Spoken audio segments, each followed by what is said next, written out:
Good evening, this is Rashad Mitchell coming to you live from the YouTube channel to continue my part series. The week that was college football history review, the 1957 college football season. Now I'm on week 9, November 16th, 1957. First and foremost, I gotta get to what a game that was played on Friday, November 15th, 1957. And what I'm gonna do is when I'm doing these part series, I want to focus on the last but not least during that week, the game of the week. It's also featured, the game of the year actually is featured in this week 9 for November 16, 1957. So I'm going to say that for last between Oklahoma and Notre Dame. One of the more important college football games in history because it's mad too. I'll get to that last. But anyway, on Friday, November 15, 1957, Maryland defeated Miami 16-6. So Hurricanes' homecoming crowd was stunned by vigor shown by young Terrapins 7-point underdogs as passes proved poisonous to Miami defense. So despite having won 3 games in a row thanks to its stout defense, Miami was no match for quarterback Bob Roosevelian. Pinpoint passes. So Roosevelian completed throws to halfback Howard Dare and Bill Turner, halfback Fred Hamilton on first quarter charge to fullback Phil Perlo's 2-yard touchdown punch. Maryland quarterback kicker John Fritsch soon booted field goal for 10-0 lead. Pint-sized quarterback Fran Kirchie sparked the Hurricanes late in the first quarter as he followed halfback John Verone's 14-yard run with 3 straight pass connections to Maryland 15-yard line. So Verone, back after breaking his jaw, scored in 2 runs to narrow it to 10-6. Roosevelian flipped short toss pass for a touchdown to Dare in third quarter to extend Terps' dominance. Yale beat Princeton by a score of 20-13. Clever coach Jordan Oliver sprung new Yale offense from style slot T on Princeton's unaware pass defense. The Tigers got into genuine coverage issues by signing single defensive back to slot receiver by Eli's halfback in motion, which trailed uncovered into the same passing lane. But still, it was single Yale receiver who truly sparkled from wide receiver spot, catching all 3 Bulldog scores. Yale end Mike Cavalon caught 62-yard touchdown from quarterback Dick Winterbauer on game's 4th play and added 2 more touchdown grabs. And with his winning 4th quarter reception, turning controversial, Cavalon's clinching catch was dropped in the end zone, but officials ruled he had established possession for touchdown. Playing all 60 minutes, defensive end Cavalon also made numerous stops and laid key tackle on Tigers tailback Tom Morris to end second quarter threat at Yale 8-yard line. But Princeton continued to battle. Fullback Fred Tiley's touchdown brought it within 14-13 in third quarter. Eli's senior quarterback Winterbauer had career day, passing 14 of 19 for 207 yards and 2 touchdowns. Duke, the number 11 team in the country, beat Clemson, number 14 team in the country, 7-6. With Orange Bowl bid up for grabs, Duke used extra point by star halfback kicker Ray Carlton and last-moment pass rush tackle by defensive end Burt Lattimore to cement narrow win and likely clinch bowl invitation to Biscayne Bay. And rolling up staggering 399 yards of offense for only 6 points scored, Clemson advanced close to Blue Devils' goal line 5 times, only to lose 3 fumbles but forced into incompletions on another trip and be stopped inches short of first down on its 5th try. Duke scored with 2:33 to go in second quarter as Carlton caught 35-yard touchdown pass from quarterback Bob Broadhead and connected on his vital kick.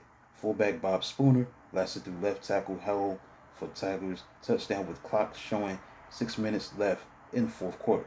Quarterback kicker Harvey White's kicking foot appeared to take muddy divot and his extra point slithered wide right, trying to rally. White passed Clemson from own 11-yard line to Duke 24-yard line before Lattimore sacked and clock killed the Tigers. Florida defeated Vanderbilt by a score of 14-7. As the Commodores, winners of 3 in a row, losers of only single SEC game, had designs on Gator Bowl invitation. Instead, bowl banned Florida counted on two-way star halfback defensive back Bernie Parrish, who had 115 yards on 11 carries to personally vanquish Vanderbilt. All scoring occurred within 5-minute span in the second quarter. Parrish sped 45 and 22 yards each sweep around left end for Gators touchdowns, and Vandy fullback Phil King set up his own touchdown 12-yard catch from quarterback Boyce Smith right after Parrish's second tally. Quarterback Smith's drop center exchange at Florida 4-yard line with 2 seconds before halftime, ruining Commodore's chance to tie it. Parrish made vital interception and several tackles in the second half as Vanderbilt vainly used potent air game to try to catch up. Mississippi, number 18 team in the country. Mississippi, number 18 team in the country, faced the number 7 Tennessee Volunteers. A matchup of two top 10 teams. Mississippi beat Tennessee 14-7 in Memphis. Halfback Leroy Reed's sensational 41-yard punt return carried Ole Miss to Volunteers' 2-yard line in the second quarter, and fullback Bill Hurst plunged over for 7-0 lead. Rebels guard linebacker Jackie Simpson collared fullback Tommy Bronson's unfortunate fumble at Volunteers' 5-yard line in third quarter. Quarterback Ray Brown scored on the next play. Able to compile only 92 yards offense in three quarters, Tennessee turned to tailback Al Carter off injured list after 5 games to lead 80-yard fourth quarter march.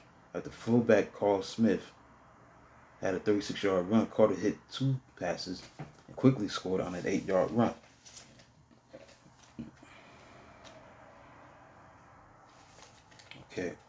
So this was a matchup between number 7 Tennessee versus number 8. Number 7 Tennessee versus number 8 Mississippi, and Mississippi beat Tennessee 14-7. Next, we had Ohio State. Another matchup between two top 10 teams. Ohio State at number 6 playing against number 5 Iowa. Number 5 Iowa versus number 6 Ohio State. Well, Ohio State, number 16 in the country, beat Iowa, the number 5 team in the country, 17-13. His powerful third string but quickly improving fullback Bob White came off Ohio State bench to clobber Hawkeyes with 22 carries, 157 yards rushing, and decisive touchdown in fourth quarter. White powered 66 yards on 7 carries on a 68-yard winning drive. Buckeyes had drawn first blood.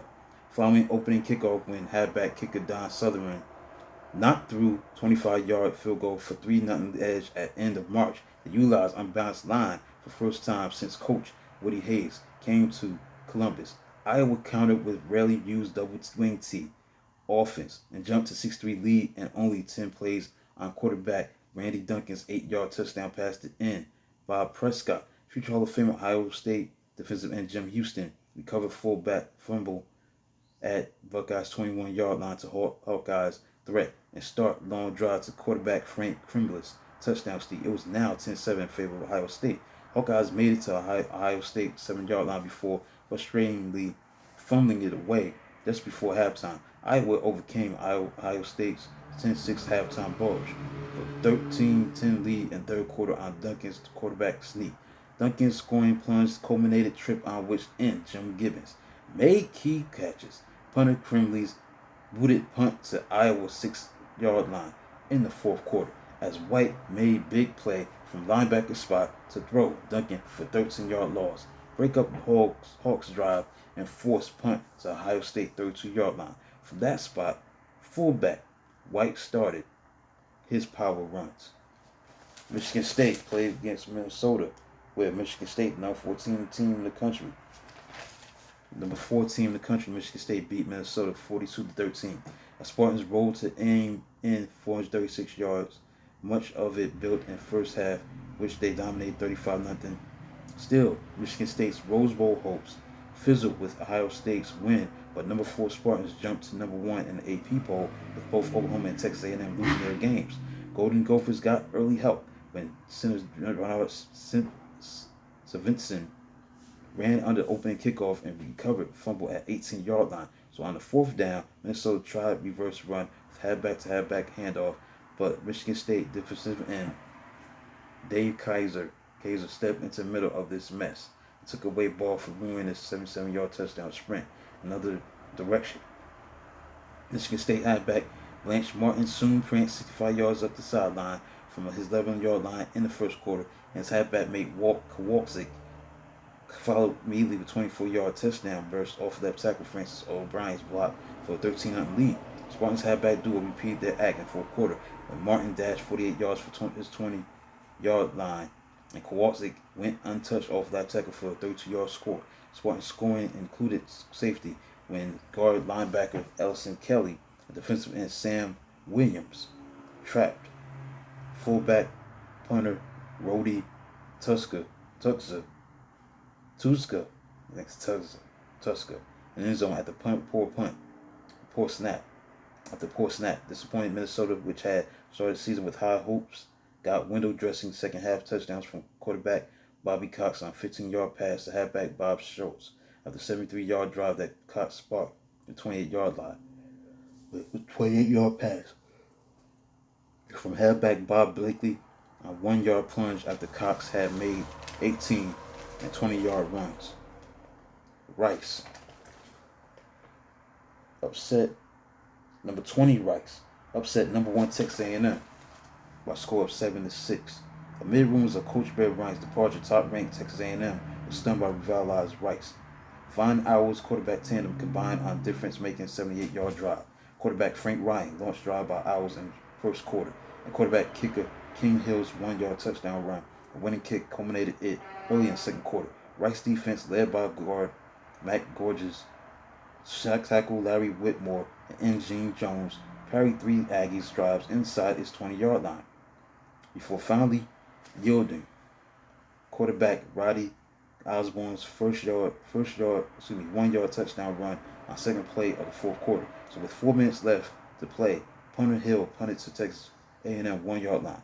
The determined Aggies drove to Owls' 23-yard line, only to have quarterback Jimmy Wright spilled for an 11-yard loss by Gorges just before game's end. Southern Methodist beat Arkansas by a score of 27-22 as a Pony Stellar quarterback Don Meredith riddled Razorbacks with 19 of 25 for 230 yards, 2 touchdowns passing. Also scored 2 touchdowns while handing ball on 47 of SMU's 7 plays out of its newly minted spread formation. Best plays for Hogs came in first quarter from quarterback George Walker, who raced 66 yards on punt return for a touchdown for 6-0 lead 3 minutes into the game, and fullback Jerry Ferguson, who romped 72 yards to 4-yard line to set up a quarterback Don Christian's touchdown sleep for 13-7 lead. Leading 14-13 early in the fourth quarter, the Ponies struck 42-yard touchdown pass to quarterback turned wide receiver Billy Dunn. Meredith's second scoring area. Porkins tied it at 20-20. However, going 53 yards, nearly all on runs to halfback Donnie Stone's 3-yard score. Meredith scored winning touchdown on 3-yard smash, but it took end zone interception by all-around valuable halfback defensive back Charlie Jackson to put the game on ice and late going. Jackson 3 carries, 23 yards rushing, 84 yards receiving on 7 catches. Tumbled out of the end zone to the 1-yard line after picking off Walker's 15-yard pass. SMU soon conceded safety as SMU stayed in Southwest Conference debate, tied with Rice behind Texas A&M. Oregon beat Southern California 16-7. Oregon was number 16 in the country at the time. They beat Southern California 16-7. For Oregon's happy followers, it was over fairly early. Swift fullback kicker Jack Morris ran 212 yards on 15 carries, notched field goal and touchdown before the first quarter was even 6 minutes old. So Ducks clinched Rose Bowl trip, their first Pasadena visit since 1920. Following his 31-yard field goal, Morris miraculously spun out of grasp of 6 USC tacklers to speed 63 yards for a 10-0 first quarter lead. Morris Moore says 212 yards on the ground was most ever against USC to date, and his day included another long burst of 58 yards. Trojans quarterback Tom Maudlin passed 12 of 18 for 141 yards, but Southern California could score only once, tallying only points of game's second half. 7-yard burst off right tackle Mike Henry's block by halfback Don Buford, future Baltimore Orioles outfielder.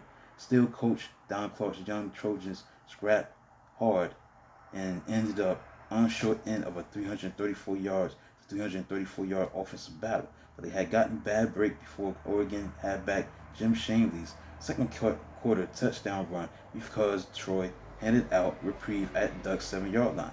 USC guard Frank Fiorentino was called outside when he blocked punt through end zone for safety that would have pulled USC up within 10-2. So Oregon used its second chance to roar 33 yards to score a touchdown. And finally, let's say the best for last. It was the game of the year on November 16, 1957. Number 2, Oklahoma lost to unranked Notre Dame. It was definitely one of the more important games in college football history to this day because, number one, Oklahoma had not lost a game in 4 years. They faced an unranked Notre Dame team who had lost the last 2 games to quality opponents. They lost to number 4 Michigan State 34-6. Notre Dame, it was number 15 at the time, and they lost to number 16 Navy, and Notre Dame was number 5 at the time. So they lost to 2 quality opponents back-to-back weeks. So now something had to give. They see how the Irish will bounce back, and they definitely did. In perfect timing, beating number 2 Oklahoma 7-0. Now this is the game of the year.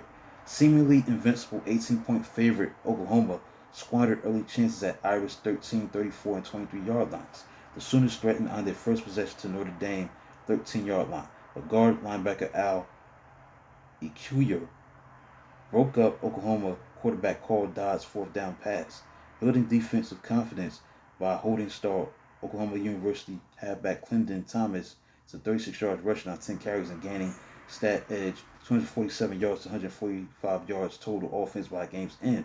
Notre Dame had to wait until 4th quarter to launch its tenacious winning drive because its offensive efforts also had been turned away in the first half. The Sooners stopped Irish twice inside the 10-yard line. On first and goal at its own 3-yard line, OU rose up and stopped Irish inside 1-yard line, an effort led by defensive end Ross Collier, center linebacker Bob Harrison, defensive back Dodd. After punt out of danger by Oklahoma, Notre Dame advanced again, including quarterback Bob Williams, passed to halfback Jim Just to 6-yard line out of fake full field goal formation, but Sooners quarterback defensive back David Baker made end zone interception of halfback Frank Reynolds' pass to end Mighty Stickles during its 80-yard winning drive. Notre Dame bit off short games against Sooners' second team, using inside bursts of fullback Nick Pontrocenti, who had 56 yards rushing on 17 carries, halfback Pat Doyle. Fighting Irish moved to the Sooners' 8-yard line, and Coach Bud Wilkinson inserted his starters, who rose up to hold it until 4th down at 3-yard line. Then Fighting Irish Williams, who had 79 yards passing on 9 of 20 passing, who called each of 19 plays on drive without sub coming from the bench, pitched wide right to halfback Dick Lynch, who skirted outside the score behind Pedro Santi's cut down block with 3 minutes and 50 seconds remaining. And Oklahoma's record-breaking 47-game winning streak and 123-game scoring streak blew off into history. Amazing game for that time, and one of the great games of all time, one of the most important games in college football history, because the 47-game winning streak was something that has not been broken to this day. It still stands as a record. So November 16, 1957, when Notre Dame, an unranked team, big underdogs, went into Oklahoma and beat Oklahoma on their home turf. Let's see, had to be at home.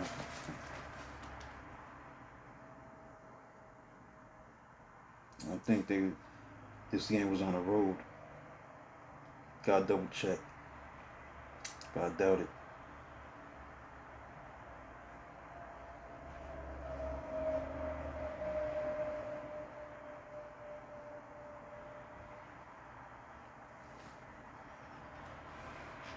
Either way, whether it was played at Notre Dame or played at Oklahoma, I think it was played at Oklahoma. But anyway, this game was one of the more important games in college football history to this day. You put that in the top 10 for as important games, period. Bowl season, regular season. November 16th, 1957 go down as one of the more important games because the streak that Oklahoma had prior to losing to Notre Dame was monumental. They won 47 games in a row. That's something that has not been broken since. Think about that. That was a long time ago, in the late 1950s, they had that streak. And that has not been broken since. So this is saying, yeah, records are made to be broken, but sometimes some records are not made to be broken. Those Oklahoma teams were great, but the streak came to an end. Notre Dame beat them by a score of 7-0. And that concludes a look at the week that was college football's history and review. Now it's time to look into the top 20 AP poll as of November 18th. Michigan State was number 1. Auburn was number 2. Ohio State was number 3. Number 4 was Texas A&M. Number 5, Mississippi. Number 6, Oklahoma. Number 7, Navy. Number 8, Iowa. Number 9, Notre Dame. Number 10, Army. Number 11, Duke. Number 12, Tennessee. Number 13, Rice. Number 14, Mississippi State. Number 15, Oregon. Number 16, Virginia Military. Number 17, Arizona State. And number 18, Wisconsin, along with number 19, Michigan. And number 20, North Carolina State. So that concludes a look at the week that was college football history review, the 1957 college football season. This was about week 9. The games that were played on November the 16th, 1957, as well as November 15th, 1957, when Maryland beat Miami 16-6. You can subscribe to the channel, like, comment, do whatever you can to support the channel. Deeply appreciate it. Until then, talk to you tomorrow.